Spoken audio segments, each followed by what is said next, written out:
একুশে জুলাইয়ের আগে গান্ধী মূর্তিতেই আসল 21শে জুলাই, কারণ গান্ধী মূর্তিতেই গুলি চলেছিল। মমতা বন্দ্যোপাধ্যায় সব থেকে ভালো জানেন এবং সেই গান্ধী মূর্তিতেই আমি ছিলাম। ফলে সত্যিকারের প্রকৃত 21শে জুলাই যদি কোথাও হয়ে থাকে বা হওয়ার থাকে, সেটা হচ্ছে গান্ধী মূর্তি।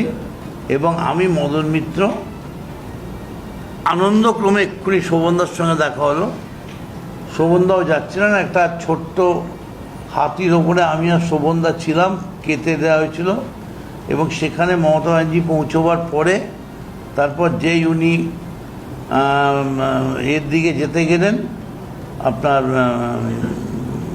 জিপিওর দিকে, তারপরেই গুলি চলল। ফলে সমস্ত তৃণমূল কংগ্রেস কর্মীদের 1 পয়েন্ট টার্গেট হবে সেদিন গান্ধী মূর্তিতে পৌঁছানো। কারণ শহীদদের জন্যে প্রার্থনা করার সবথেকে বড় জায়গা, গান্ধীর থেকে বড় জায়গার কি হতে পারে? সবথেকে বড় শহীদের পায়ের তলায় বসে শহীদদের জন্যে আমরা প্রার্থনা করব। তবে দিদি যেটা বলছেন, আমি শুনলাম আপনার থেকে যে নতুন রুট বার করবেন। এখন নতুন রুট তো আমি দেখছি যে ওদের মধ্যে বেশ কয়েকজন তাদের কারোর বাড়ির তলা দিয়ে, জলের তলা দিয়ে, সুড়ঙ্গের পথ দিয়ে নতুন নতুন রুট বেরোচ্ছে। এরকম কোনো যদি রুট বেরোয় তো ভালোই হবে, রাস্তায় জ্যাম কম হবে। বলছি, আপনি ছেড়ে দিলেন, তারপর কালকে কোয়েল ছেড়ে দিলেন, তারপরে মনীষ গুপ্ত ছেড়ে দিলেন। এই যে একের পর আর ছেড়ে দিচ্ছে, তো আজকে তাপস চ্যাটার্জি শিবির করবেন, এই যে ধারাবাহিকতা চলছে, এটা কি বলবেন? কালীঘাট তৃণমূলে থাকলো কি না? আমরা কিন্তু কেউ ঠিক কালীঘাট তৃণমূল থাকলো কি উঠে গেল এর ওপর চলছে না। শিবির তো বদল। আমরা যেটা মনে করছি যে পথটা আমাদের সঠিক পথের সন্ধান দেবে।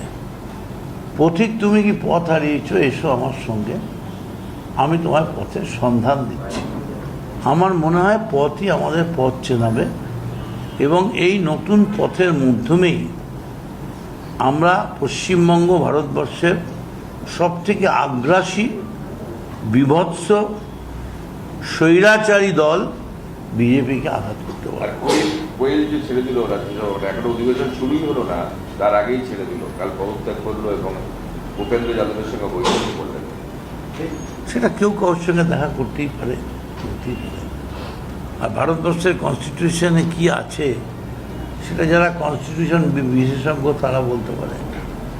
আমি শুধু এইটুকুনি বলতে পারি, 21শে জুলাই আমি মদন মিত্র সারা পশ্চিমবঙ্গের সমস্ত তৃণমূল কর্মীদের বলছি, ওইখানেই মৃত্যুলীলা হয়েছিল, গান্ধী মূর্তির পায়ের তলায়।